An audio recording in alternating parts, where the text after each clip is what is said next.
Shalom saudara, kita kembali mengikuti ABAM episode 803. Saya didampingi oleh Bapak Pendeta Dr. Yehuda yang akan membacakan pertanyaan supaya bisa lebih mengurangi kerja keras saya. Saya lebih save, hemat energi. Oke, silakan Pak Yehuda. Baik Pak, yang pertama dari seorang pria berusia 50 tahun, wira swasta. Yang terhormat Bapak Erastus Sabdono, saya mengikuti kontroversial ajaran Anda yang oleh banyak hamba Tuhan lain dipandang sebagai ajaran sesat atau bidat. Logikanya begini Pak, jika Bapak merasa ajaran Bapak itu Alkitabiah, mengapa Anda tidak berani menerima tantangan debat akademis di forum terbuka dari pendeta-pendeta lain, sehingga publik bisa menilai ajaran mana yang benar-benar sesuai Alkitab. Dalam hal ini, Anda terkesan sebagai seorang pengecut yang tidak berani mempertanggungjawabkan secara publik terhadap hamba-hamba Tuhan lain yang menuduh ajaran Anda sebagai bidat, karena tidak pernah mau menerima tantangan tersebut, bisanya hanya bicara monolog saja. Tentu saja ada hamba-hamba Tuhan yang menemui saya dan mereka mempertanyakan apa yang saya ajarkan dan saya menjawabnya, ya. Tangan saya terbuka untuk setiap orang yang mau dialog, ya. Tetapi kalau debat akademis ini bisa makan korban, ya. Menang jadi arang, kalah jadi abu. Lagi pula nama-nama yang disebut di sini tidak semuanya mereka adalah akademis. Yang saya pernah tahu dan dengar ada nama-nama yang hanya lulus SMA ini, ya. Tentu saja saya sebagai seorang akademisi yang sudah 2/3 umur saya ada di sekolah tinggi teologi. Ya. Saya sudah menjadi rektor di sebuah sekolah tinggi teologi, lalu sekarang jadi rektor lagi di sekolah tinggi teologi ekumene yang mahasiswanya 1.200 ya. Ditambah dengan STT cabang kami yang lain sudah 1.600. Tentu saya seorang akademisi yang mengajar bukan hanya program S1. Kami juga punya program doktoral, program pasca sarjana, ya. Fakultas kedokteran untuk S3, fakultas teologi. Ya, teologi dokter. Fakultas PAK kok kedokteran. Ya, doktor PAK. Doktoral. Jadi untuk program doktoral, untuk PAK dan teologi, dan mahasiswanya tentu adalah ada dosen-dosen juga, ada dokter, ada pengacara. Ya. Di situ kami sudah biasa tanya jawab. Tentu juga saya sudah memberikan seminar di banyak tempat, ya, sejak puluhan tahun yang lalu. Dan di setiap akhir daripada seminar selalu ada tanya jawab. Dan itu sudah biasa saya lakukan. Jadi bukan sesuatu yang membuat saya takut kalau tanya jawab begitu atau debat. Tapi perdebatan yang akan membuat seseorang malu atau terluka kita hindari. Bukan takut, ya. Tentu saya sudah menyelesaikan studi saya di STT yang baik. STT ITKI, S1 saya, S2 saya di STT Jakarta Jalan Proklamasi. S3 saya di STT Baptis di Semarang yang waktu itu ada program dari Shorten Baptist. Jadi saudara-saudara, tentu akademisi seperti saya tidak ada takutnya untuk debat. Tetapi kita tidak mau orang nanti ada yang dipermalukan, ya. Lalu perdebatan itu tidak menjadi berkat. Namun terutama nama-nama yang disebut ini sudah menyerang saya sejak 5-6 tahun yang lalu. Ya. Mereka sudah menyerang saya. Bahkan bullying mereka ini sudah menyangkut nama baik, menghina saya, gitu. Sudah menghina secara pribadi. Gitu. Jadi tentu ini sudah tidak memberikan suasana atau nuansa kekeluargaan. Dan percuma kita bicara dengan mereka yang memang sudah tidak bisa diajak bersaudara di dalam Tuhan. Ya, jadi kita lebih baik diam saja, ya. Pertanggungan jawab saya adalah yang pertama melalui khotbah-khotbah saya yang bisa diikuti. pertanggung jawab saya dari buah pelayanan, dampak terhadap masyarakat luas, dampak terhadap gereja-gereja lain, ya. Saya kira itu pertanggung jawab yang jelas, tapi tidak perlu orang tahu, ya. Saya kira itu saja.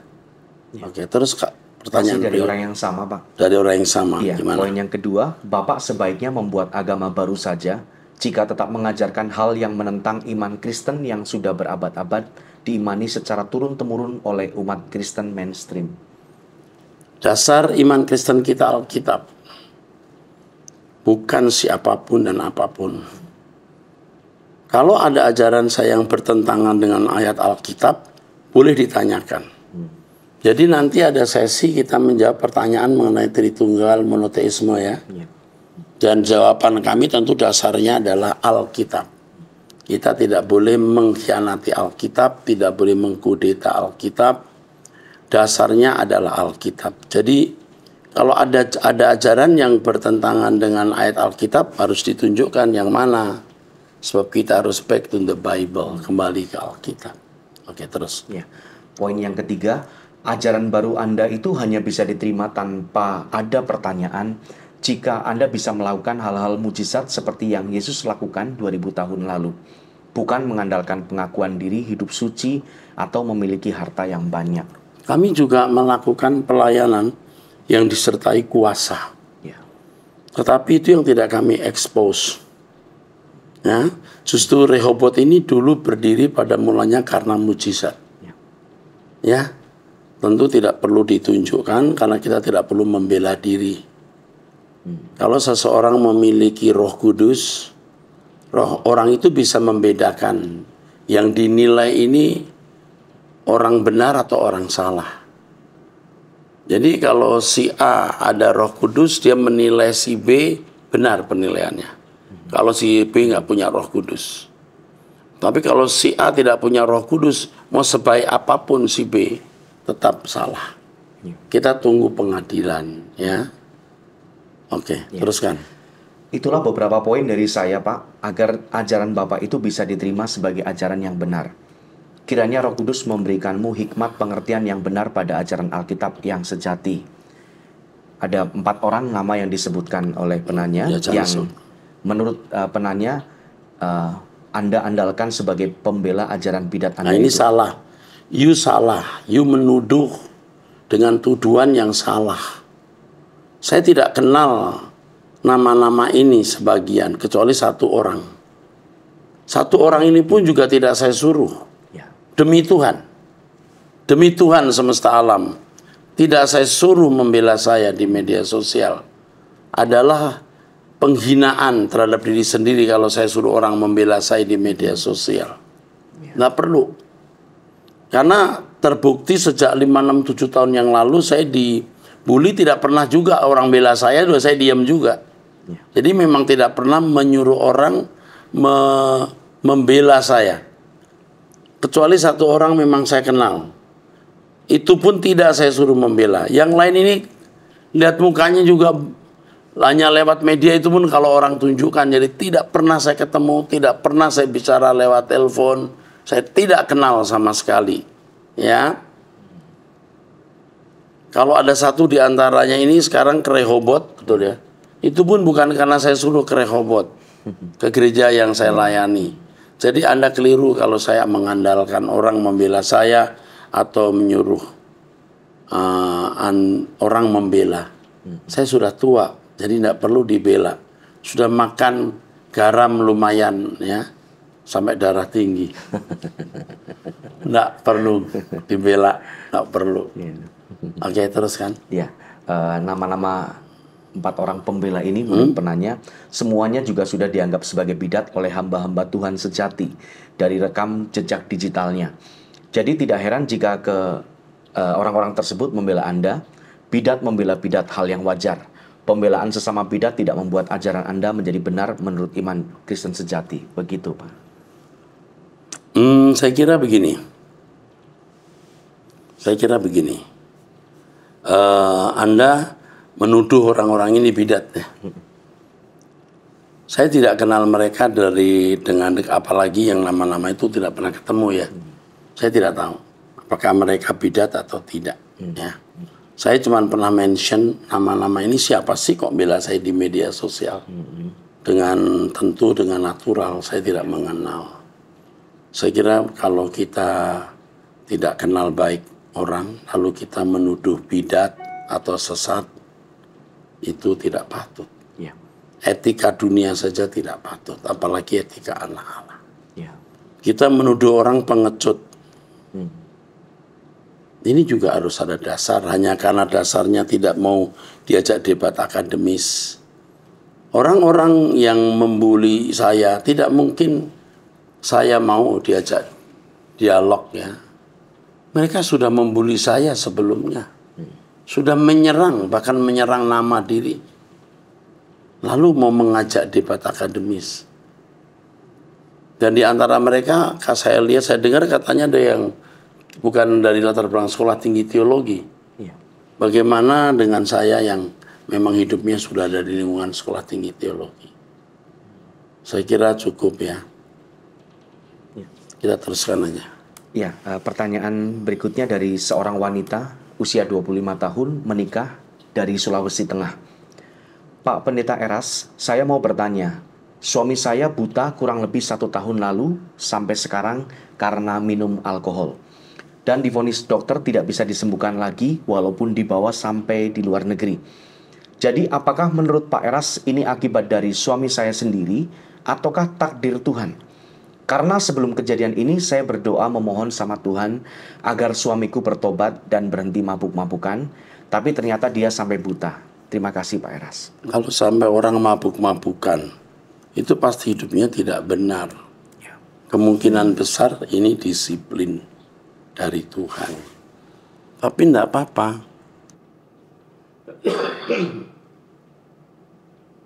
Lebih baik dia buta tapi masuk surga. Ya. Idealnya dengan mata utuh ke surga. Ya. Tapi lebih baik dengan mata sebelah atau buta masuk surga. Dampingi terus Bu. Ajak mendengar Truth ID, ajak berdoa supaya dia selamat. Siapa tahu masih ada mujizat kesembuhan. Kalaupun tidak, nanti di langit baru, bumi baru, Tuhan beri mata yang baru. Oke, teruskan. Baik Pak, selanjutnya dari seorang wanita usia... Ini kayaknya panjang ya. Skip aja. Ini mengenai seorang pendeta yang mengecewakan dia ya. Iya. Saya kira jawaban saya untuk wanita 30 tahun yang pendetanya mengecewakan dia ini ya. Iya. Kalau dari pembacaan ini memang pendeta ini sudah tidak patut menjadi pelayan Tuhan. Iya. Anda pindah saja gereja lain dalam damai sejahtera. Tapi kalau saudara masih di gereja ini, saudara juga diam saja, jangan melawan. Biar Tuhan yang bertindak. Ya, oke, saya kira cukup itu. Ini juga pelajaran untuk yang lain. Kalau pendetanya tidak lurus ya, kita diam saja. Kalau memang Tuhan suruh kita masih ada di situ. Kalau tidak ya pindah saja gereja lain. Ya, oke. Ya. Terus. Baik, yang berikutnya dari seorang wanita usia 34 tahun, belum menikah, dari Padang. Shalom Bapak Eras yang saya kasihi. Pak, saya berterima kasih untuk pertanyaan saya yang sudah dijawab oleh Bapak. Dan saya sangat senang ketika Bapak berkata kirimkan buku-buku yang berbahasa Inggris untuk saya. Pada respon pertanyaan saya, Pak, saya sukacita sekali. Bolehkah saya mendapatkan bukunya Pak? Karena pas sekali kekasih saya akan datang di pertengahan November ke Indonesia. Saya ingin sekali kasih ke dia. Kekasih saya orang Eropa. Saya kirim pesan lagi, mana tahu tim terlupa Pak. Karena sudah seminggu belum ada yang WA saya. Terima kasih saya banyak sekali buat Pak Eras. Kiranya Allah kita yang hebat senantiasa selalu menyertai dan melindungi Bapak ya Pak. Harus dihubungi ya. Jangan mengecewakan orang ya. Harus dihubungi. Jangan mengecewakan orang. Tolong diingatkan. Kamu aja deh. Yes. Kamu sekarang langsung SMS. Nomor ini dikasih Yusef Joper. Minta perhatiannya. Hari ini juga. Oke. Kita punya kok buku bahasa Inggris. Tinggal kirim aja gitu. Ditelepon aja paling tidak. Atau kamu telepon. Oke, teruskan. Baik Pak, selanjutnya dari seorang wanita ibu rumah tangga usia 46 tahun. Shalom Pak Eras, Bapak rohaniku yang saya hormati. Pak Eras, saya mau tanya Pak, dan ceritanya panjang sekali. Saya memiliki seorang anak laki-laki usia 9 tahun kelas 4D. Begini Pak Eras, bagaimana cara mendidik anak saya, anak yang baik ya Pak? Anak saya ini nakal sekali sejak usia 6 tahun dan sekarang sudah hampir 10 tahun usianya. Tapi kenapa ya Pak, anak saya tidak mau nurut, tidak mau dengar, tidak nurut dengan kami orang tua Pak. Anakku sangat keras kepala dan bebal. Kelakuan sangat tidak terpuji, selalu melawan orang tua dan berontak kalau dibilangin yang baik, tidak mau dengar sama sekali, malah melawan kami Pak. Bangun pagi untuk sekolah susah, suruh mandi susah, suruh belajar tidak mau, main HP terus. Kalau HP diminta, dia ngamuk. Saya dan suami sudah kewalahan Pak dalam mendidik anak kami. Kami sedih sekali memiliki anak seperti ini, wataknya buruk sekali. Padahal kami terus berjuang menjadi orang tua yang baik dan berjuang hidup kudus tak bercelah. Tapi kenapa ya Pak, anak saya makin hari makin bertambah tidak baik wataknya. Hingga membuat kami orang tua sangat emosi dan sering tidak bisa kontrol sampai mengucapkan kata-kata tidak baik kepada anak. Dan tak jarang kami pukuli anak saking tidak tahannya melihat perlakuan anak kami Pak. Apakah anak saya ini diganggu kuasa gelap ya Pak? Karena setiap saya buka TV khotbah Pak Eras dan doa pagi, pasti anak saya tidak suka dan TV-nya dimatikan dan ngomongin Pak Eras jelek-jelek begitu. Sedih hati saya Pak. Malah anakku bilang, lihat di YouTube potongan video Pak Eras yang bilang Tuhan Yesus bukan juru selamat. Sungguh hati kami sangat sedih Pak. Bagaimana caranya beritahu anakku ini? Kalau dibilangin tidak mau dengar juga. Mohon jawaban dan pencerahannya dari Pak Eras. Apakah anak saya dan kami orang tua perlu doa pelepasan Pak? Saya mohon doanya buat anak kami, disebutkan namanya, saya dan suami Pak. Terima kasih Pak Eras yang sangat baik dan bijaksana. Maaf Pak, tulisan saya panjang sekali. Terima kasih, Tuhan Yesus memberkati. Tidak ada benang kusut yang tak dapat diurai. Pasti bisa. Jadi yang penting sekarang ibu dan bapak lebih rohani. Lebih banyak berdoa, mendengarkan khotbah. Jangan kasar terhadap anak. Jangan menyakiti dengan memukul. Jangan. Tapi siap-siap kalau kemudian anak ibu sakit atau mengalami sesuatu. Dengan cara itu Tuhan mau mengubah. Jadi ibu tetap bergantung kepada Tuhan. Karena ini anomali, ya, anomali. Tapi tidak boleh bersikap kasar dan menyakiti dia, tidak boleh, tidak boleh. Gandakan kesucian, mencari Tuhan, Tuhan akan beri hikmat marifat untuk membesarkan, mendidik anak-anak ini. Oke, teruskan. Selanjutnya dari seorang pria 25 tahun, single, wira swasta. Shalom Om Erastus, saya selalu mengikuti khotbah-khotbah Om Erastus dan diberkati dengan firman yang disampaikan, mengajak semakin menjadi pribadi yang berkenan di mata Tuhan. Izinkan saya bertanya, saya berasal dari luar Jakarta, namun saya ada kerinduan untuk berkuliah S2 di STT Ekumene Jakarta. Kira-kira apakah bisa Om? Mau tanya syarat pendaftarannya apa saja ya Om?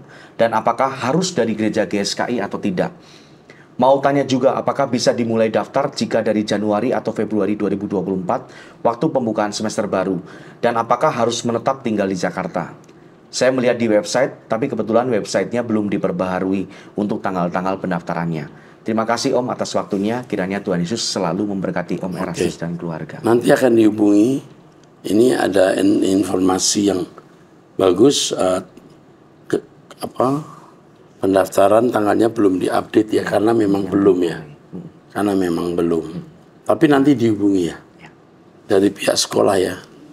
Kasih siapa, Bu Lili atau siapa untuk menghubungi dia. Tidak harus dari GSKI. Dari gereja lain pun kami terima. Dan jika ada kesulitan kami mau membantu. Yang penting akan melengkapi sekolah tinggi teologi untuk pengadaan dosen. Karena banyak STT yang kekurangan dosen.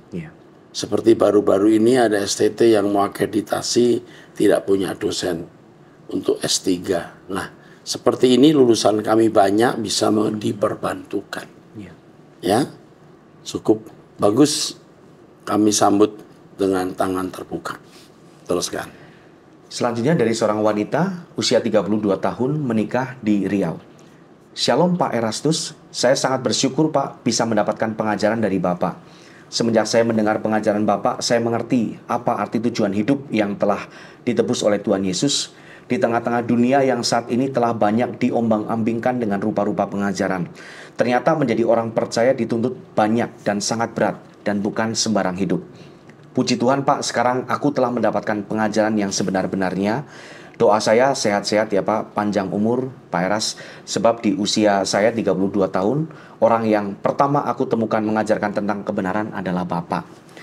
Namun Pak, ada satu hal yang menjadi pergumulan saya Pak.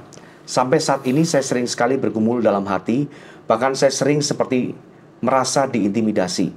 Sebab saya menikah dengan suami saya di mana suami saya sebelumnya pernah bercerai Pak. Saya menikah di usia 23 tahun. Pada saat itu saya benar-benar belum sedalam ini memahami firman Pak. Sekarang saya sudah mempunyai anak 3 Pak. Ada tertulis Pak di kitab Matius dan Markus bahwa setiap orang yang menikah dengan orang yang sudah bercerai, maka dia hidup dalam perzinahan. Firman ini benar-benar menegurku dan seperti menghantamku Pak. Dan aku sering merasa sedih, merasa diri tidak layak. Aku sering menangis tentang bagaimana hidupku ini. Suatu hari aku pernah bertanya juga pada pendeta lama saya. Beliau mengatakan minta ampun dan meninggalkan suami agar suami bersatu dengan istri yang dulu. Aku berpikir bagaimana dengan anak-anakku, sedang istrinya yang dulu juga sudah menikah dan punya anak dengan suaminya. Aku sering merasa berdosa sekali dan bersalah Pak. Jika aku melihat pasangan yang lain, sering sekali aku minder Pak. Aku sering menjerit, takut. Aku takut bahwa dengan firman itu aku tidak diterima Tuhan dan tidak layak. Bagaimana ya Pak? Apakah semua yang di pikiranku ini adalah benar atau salah? Apakah yang harus aku lakukan Pak? Aku sering meminta ampun kepada Tuhan, namun aku masih sering merasa bahwa aku tidak layak. Dan aku takut Tuhan tidak menerimaku dengan firman-Nya itu Pak. Mohon pencerahannya. Terima kasih Tuhan Yesus. Firman Tuhan mengatakan barang siapa tidak boleh cerai kecuali karena pornos. Dan siapa yang sudah bercerai dan menikah dengan wanita itu atau dengan pria itu, dia moikos, Ya. bukan pornos. Ada 2 kata zina di ayat itu. Jadi Anda moikos. Artinya sebuah perkawinan yang sebenarnya tidak ideal. Tidak dikehendaki oleh Allah. Tapi bukan berarti lalu kemudian saudara menceraikan suami. Anda sudah punya 3 anak, istri bapak atau istri suamimu juga sudah punya suami, Anda bisa dipulihkan dan tidak perlu merasa bersalah dan tidak perlu merasa minder. Berdua minta ampun, ke depan jangan melakukan dosa lagi. Cukup. Anda teruskan perkawinanmu. Tuhan sudah mengampuni, Tuhan sudah melupakan. Jangan menceraikan suamimu. Ya, hidup dalam kekudusan. Tuhan masih beri kesempatan diputihkan dan dipulihkan. Selamat, Tuhan berkati. Adapun pendeta yang menyuruh Anda menceraikan suami supaya suami kembali ke istri yang lama, sedangkan istri yang lama sudah punya suami lagi, itu sangat tidak bijaksana. Dia tidak mengerti kebenaran. Oke, teruskan. Berikutnya dari seorang wanita usia 47 tahun menikah dengan 4 orang anak, Kalimantan Tengah. Shalom Bapak Rohaniku Pak Eras. Anak saya sekolah di Rehoboth School Palangkaraya. Sudah 3 kali saya bertanya kepada Abam, Bapak Rohaniku. Saya adalah seorang ibu rumah tangga yang berjualan kecil-kecilan di depan gubuk kami. Tanah kami belum lunas karena situasi ekonomi yang tidak pasti. Meskipun selalu ditagih, saya belum mampu membayar. Namun masalah saya tidak hanya itu. Bapak Rohaniku, saya hanya ingin mengatakan bahwa saya adalah seorang pecinta suara kebenaran. Selama 3 tahun terakhir, saya telah mengubah banyak hal dalam kata-kata dan sikap hidup saya. Sejak saya mulai mencintai Tuhan dan mendengarkan pengajaran Bapak Rohaniku. Bahkan melalui pesan-pesan dalam doa pagi bersama Bapak Rohaniku. Saya selalu mendapatkan ketenangan hati, pikiran, dan roh yang berbicara dengan lembut kepada saya melalui Bapak Rohaniku. Saya merasa kurang lengkap jika tidak mendengar suara Bapak Rohaniku melalui khotbah di YouTube. Terkadang rasanya ada yang kurang, seperti ada kekosongan dalam hati saya. Saya selalu berdoa untuk kesehatan Bapak rohaniku. Bahkan pernah saya minta kepada Tuhan dalam doa agar saya yang sakit, bukan Bapak rohaniku. Karena Bapak rohaniku sangat dibutuhkan dengan ajaran yang murni berdasarkan Alkitab. Saya pernah bertanya kepada Tuhan, mengapa ada orang yang tidak suka dengan ajaran Bapak rohaniku? Tuhan menjawab dalam doa saya, karena dia mengenakan hidup Yesus. Itu membuat saya yakin. Maafkan saya Pak, saya jujur dan tulus mengatakannya. Terus maju Pak dan jaga kesehatan Anda. Kami yang kecil akan selalu mendukung Anda dengan doa. Oh ya, anak saya yang sekolah di Rehoboth School Palangkaraya memiliki cita-cita tinggi untuk menjadi pendeta dan dokter. Kami dalam situasi keuangan yang sulit, apakah ada kemungkinan anak saya bisa sekolah di STTE yang dimiliki oleh Bapak? Saya ikhlas anak saya jauh dari saya, asalkan dia bisa kuliah di tempat yang Anda kelola. Saya berharap ini bisa menjadi berkat bagi masa depannya, terutama untuk daerah kami, di mana dokter yang percaya kepada Tuhan sangat langka. Anak saya ingin menjadi dokter sambil melayani Tuhan. Terima kasih Pak Eras, maafkan tulisan saya yang sederhana ini. Saya lulusan sekolah dasar dan jika ada MP3 lagu-lagu Anda, saya ingin memintanya. Terima kasih, Tuhan memberkati pelayanan Anda, keluarga Anda, dan seluruh tim pelayanan Anda. Teruslah mengenakan hidup Yesus Bapak rohaniku. Saya berdoa untuk mereka yang tidak senang dengan Anda, semoga bara api atas kepala mereka dapat dipadamkan. Terima kasih untuk perhatiannya, kasih dan doanya. Terima kasih. Mengenai sekolah STT Ekumene di Jakarta, tentu dengan tangan terbuka kami menerima atau menyambutnya. Jadi selama sekolah sekarang, usahakan anakmu belajar bahasa Inggris dengan baik, usahakan punya pengetahuan yang baik, karena juga diseleksi juga masuk STT Ekumene.